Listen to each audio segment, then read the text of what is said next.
Welcome to Chatbites. I'm Jennifer Philla, CEO of the Prospect Research Institute, your host today, and I am thrilled to introduce our guest, nonprofit researcher and writer Preeti Gill. She is the esteemed author of What About Women? Prospect Development from a Female Perspective. Thank you so much for joining us today, Preeti. Well, it's great to be here. Thank you for having me, Jen. So, Preeti, you and I have talked about the genesis of the What About Women publication, but not too many other people know how you became inspired to shine a spotlight on women and bring recognition to their value as major gift donors and prospects. I'm wondering if you would share with everyone a little bit about how you came about the topic. Sure. Just to give you a bit of background, I've spent most of my prospect research career in higher education, where I was tasked with identifying and researching alumni, prospects, and donors, like many of you out there.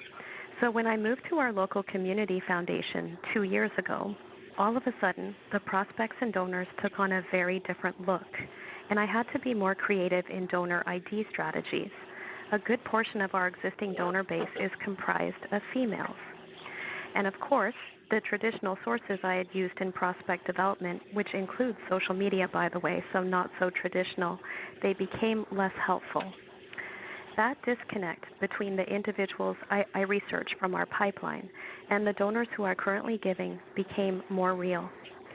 So now, when I think about the ideal transformational major gift donor for my nonprofit, I see pink. You see pink. That's great. I love it. It sounds like you made that transition to a whole different constituency and you saw some disparity in your tools and who you were pursuing. And I have to say, I have my next question for you about that, Finding Women, and about your publication. And it makes me want to break out into a Helen Reddy song, but I'm going to resist the urge here. So in the publication, there's an infographic, and it's titled Numbers Too Big to Ignore, for those of you who know the song. Will you share with us a little bit why it's important for our organizations, other organizations, including higher ed, to focus on women? Yes, certainly. I do want to preface by saying that each organization is different and unique, so I think incorporating a variety of your donors and prospects that makes sense for you is important. Someone, not me, coined the phrase economic imperative. Charities and advancement shops stand to lose trillions in the intergenerational transfer of wealth if we even passively continue to ignore female prospects and donors. In Canada, we're talking about $3 trillion. In the States, that figure is more than $30 trillion in terms of the transfer of wealth that is happening now and over the next couple of decades. I would also say that women earn more now. We inherit wealth oftentimes twice, once from our parents and again from outliving our partners and spouses. We save, we earn pensions, we take out life insurance. All of these assets make great gifts. The financial institutions have caught on. TD is a big bank in Canada, and they recently studied female philanthropists. They discovered that more than 300,000 Canadian women can make a major gift to a charity today.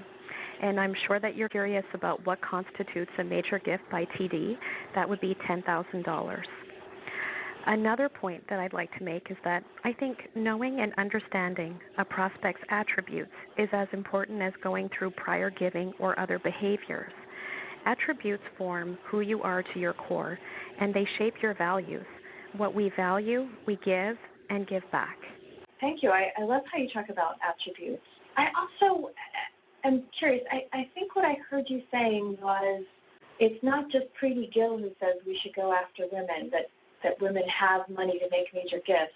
These big banks, financial institutions, financial advisors are all turning their attention to women. Is that what I'm hearing you say? Absolutely. Yeah, they are definitely catching on, and I would venture to guess that their clientele is likely driving the intelligence. Who they're seeing are women who are coming through their doors with significant amounts of wealth that they need to invest, that they're interested in giving away, etc. Great. Yeah, so even if you are in higher education and have a captive constituency, you still can't ignore that the women are going to be caretakers, influencers, owners of that wealth at some point. Yeah, I believe that there are more women on college and university campuses today than there are men. So I will leave that with all the higher education institutions out there as well. And again, that's not my intel, it's other people's intel. And it speaks to a big trend. If you're going to look forward, and I've been getting some training on international research, and as we look forward, we have to look where our future students, for example, going to come from. Well, future major donors, even at the universities, if women are the graduates. That's amazing. Right. So you did talk about attributes and the importance of that, and I'm just going to push you a little bit. I'd love it if you could get a little more specific. So how exactly do you research women differently, and how might we research them differently? Sure. Well, I would venture to say that the data gathering techniques are different.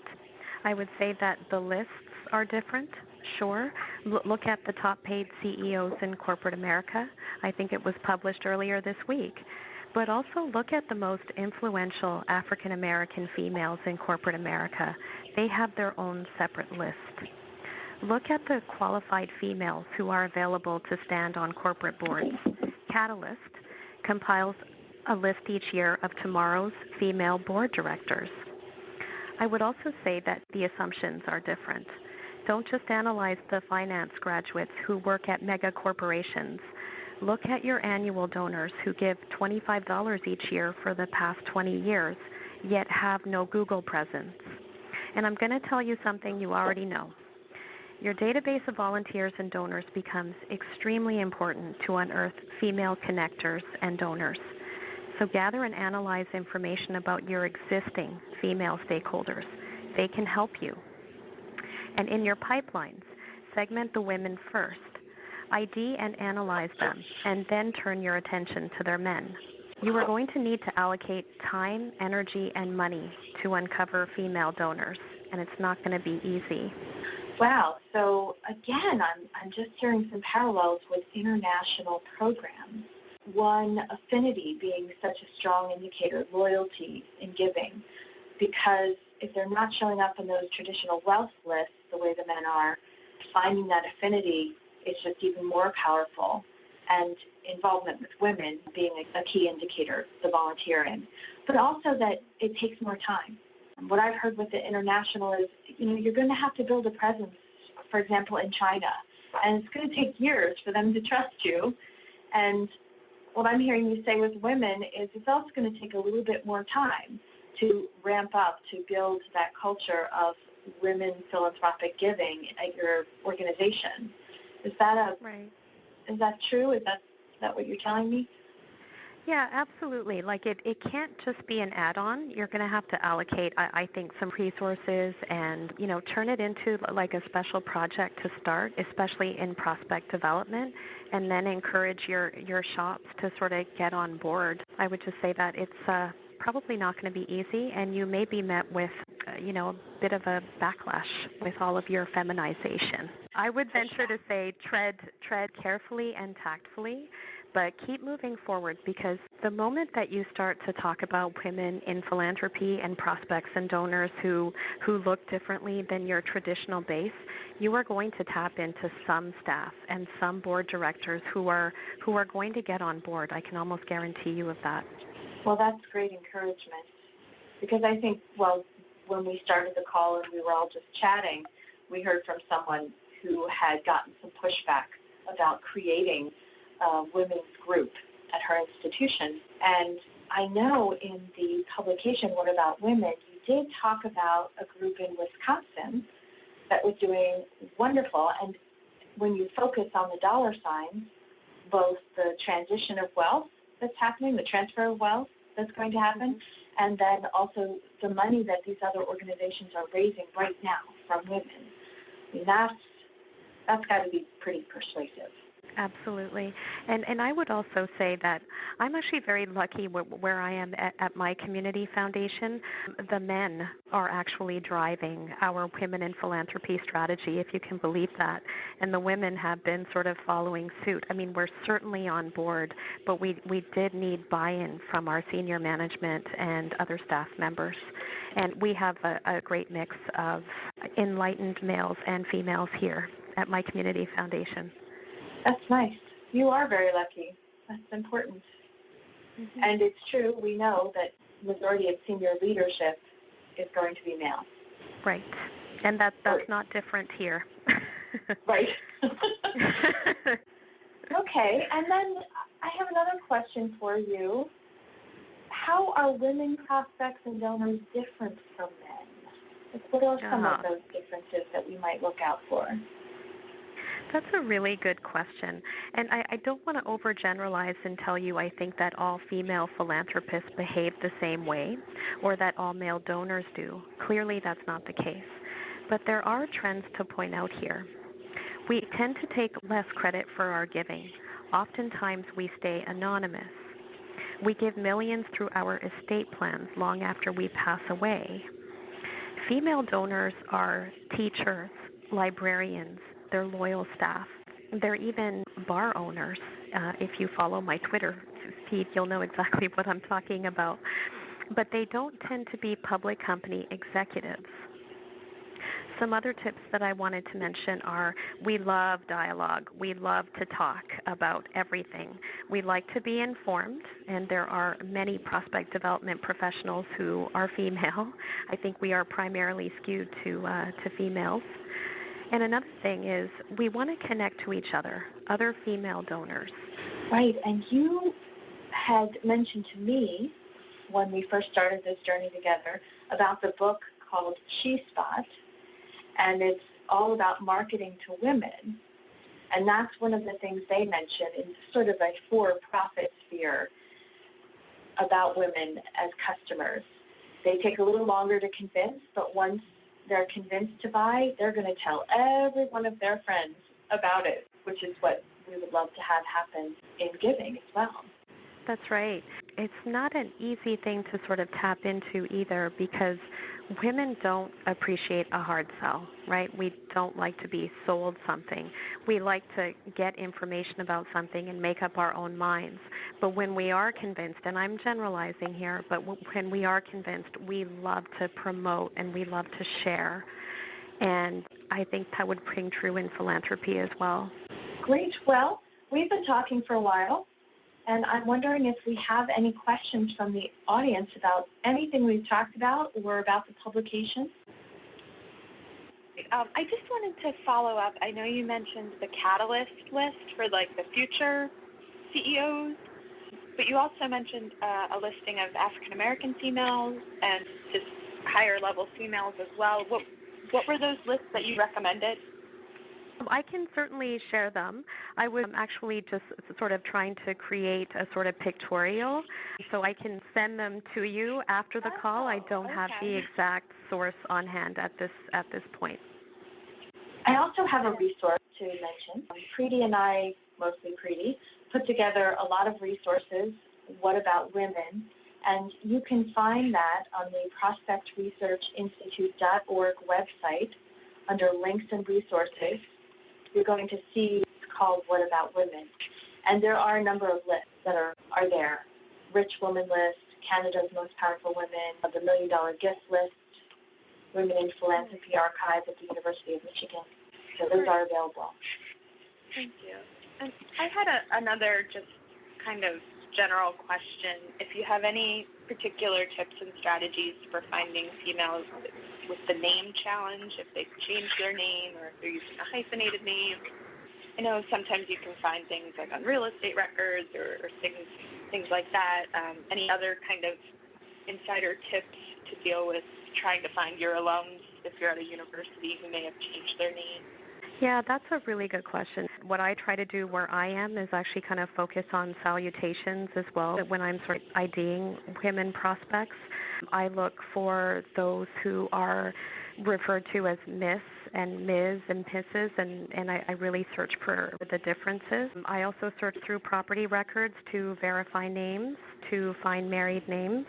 But, you're absolutely right. It's difficult to sort of pinpoint, especially if women are, changing their names as their life circumstances change. So I would delve into your own organization's database and ask around as well. Thank you. I've got something to add to that, Preeti. Yeah, because great. I know that my name changes must have been a nightmare for anyone who would look for me. But thankfully, I'm not a major gift prospect, so that's probably not an issue. But one of the things I do is try to find out where the person graduated from college, because the most common gift is a gift back to your alma mater, even a small gift.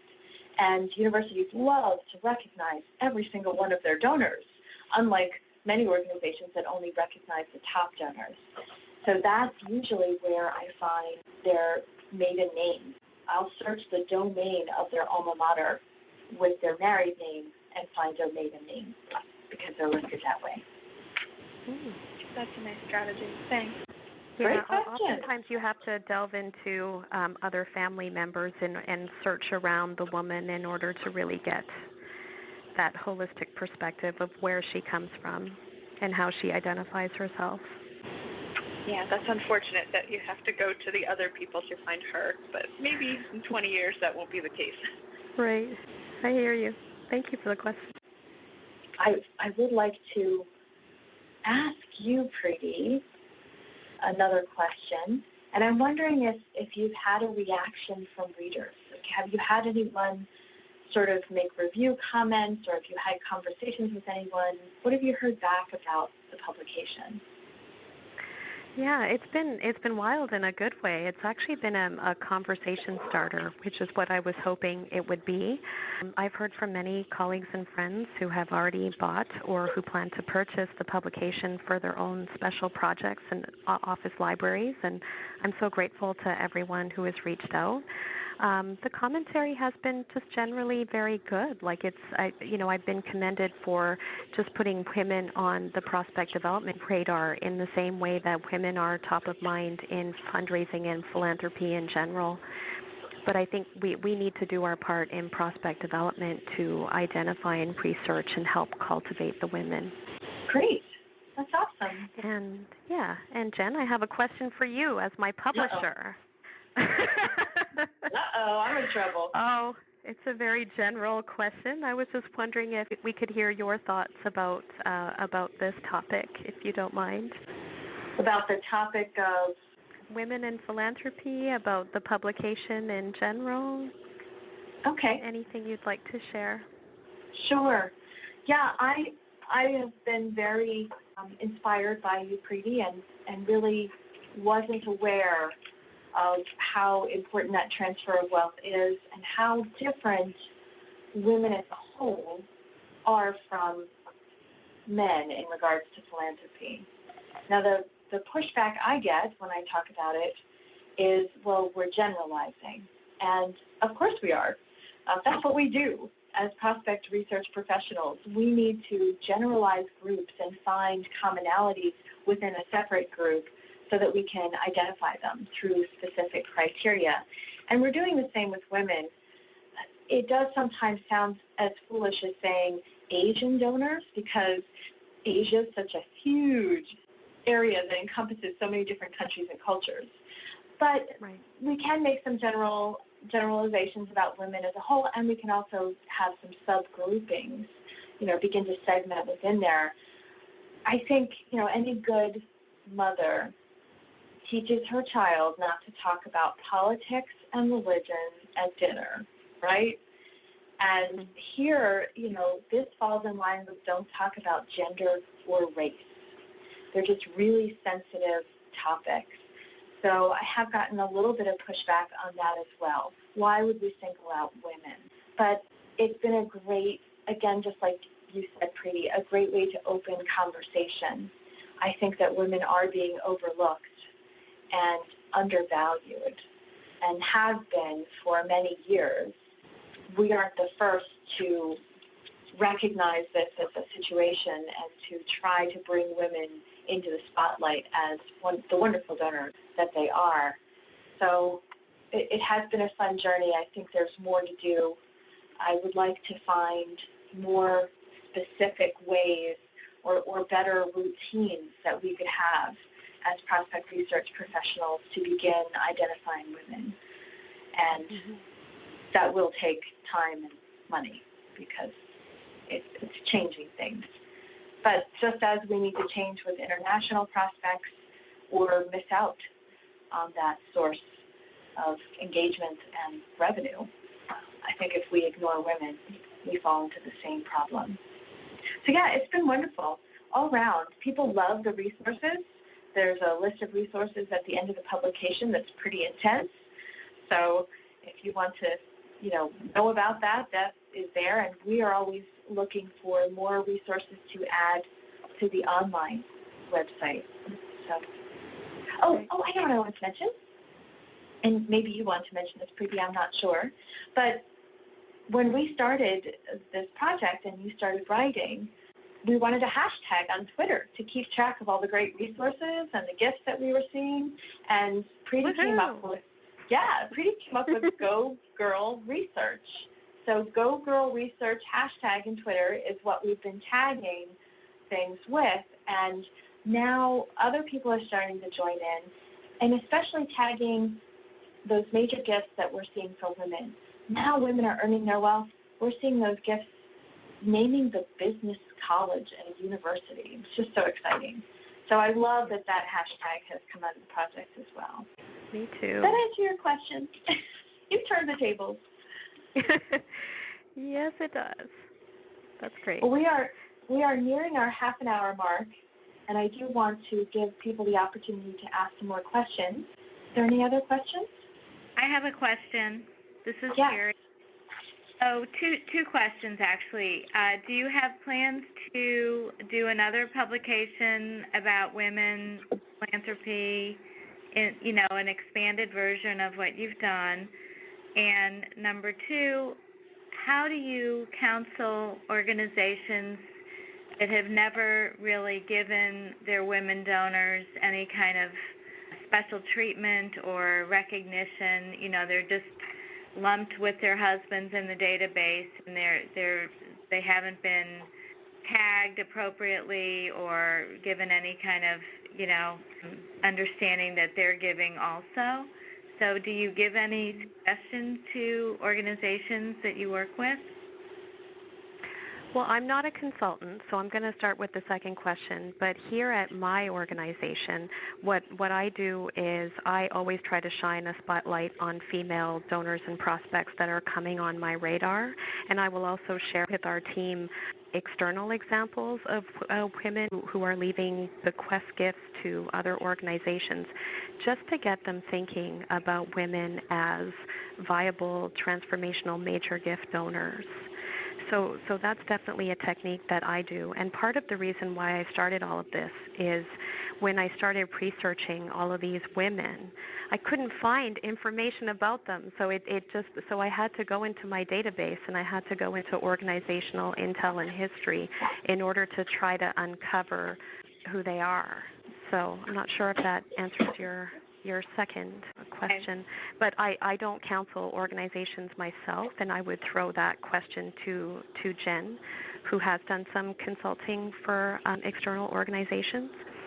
Don't know if that's come up on Jen's radar, though. But first, you have to answer the first question, which was, are you going to write anything else? Well, thank you for that question. I certainly have a lot of follow-up ideas, and I do want to shine a light on specific diverse female donors, and I'm not exactly sure how that's going to look. It could be in the form of, follow-up articles in philanthropy and in APRA publications. It could be another publication at some point down the road, but, for now, I have a full-time job at my local community foundation, and I'm tasked with trying to figure out who the local female-focused organizations are in town that we currently work with and that we need to re-engage with. So that's what I'm up to at the moment, but who knows what the future will bring. Okay, well, thank you. Yes, those were tough questions, Carrie. And I will say that Preeti and I are speaking at the APRA International Conference in New Orleans on this topic. Oh, okay. And we are, developing materials for that still. It will be very interesting to get feedback from that group and find out more about what they want, what they're struggling with, and what they've, accomplished. I'm interested in hearing that, and that will probably shape whether anything else printed comes out of the topic more than anything else. We're also speaking in Chicago in the fall. So I think once we get some more feedback, the Institute is always open to authors who have, new ideas that they want an outlet for. So if anyone was interested in writing more on this topic, I'm always approachable. Hey, thank you. Thanks for asking. It looks like we are out of time, Preeti. Thank you so much for sharing with us and taking time out of your day to come and answer some questions. Likewise. I just wanted to thank you again, Jen, for having me, and to everyone who was on the call today. And let's keep the conversation going on social media, or you can email me or get in touch with me somehow. I'm pretty much everywhere these days. Great. Yes, thank you, everyone, for listening to this edition of Chat Bites. Encourage you to share on social media. And this recorded podcast will be included in the Chat Bites collection on the ProspectResearchInstitute.org website, so you can find it and also share it. And that's all for now. So happy researching.